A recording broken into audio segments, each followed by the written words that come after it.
আসসালামু আলাইকুম, কি অবস্থা সবার? এখানে যে প্রবাসে কাজের ফাঁকে মুরগি পালতেছি।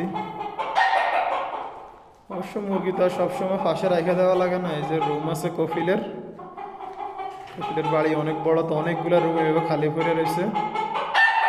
তো এই যে একটাতে মুরগি পালতেছি।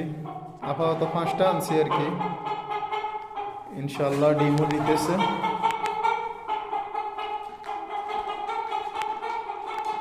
এই যে আর একটা, মাশাল্লাহ,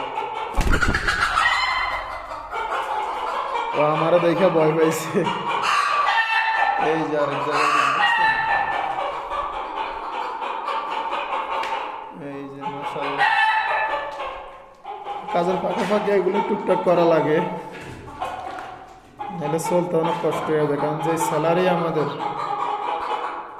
এই যে ঠিক আছে, সবাই ভালো থাকবেন, আল্লাহ হাফেজ।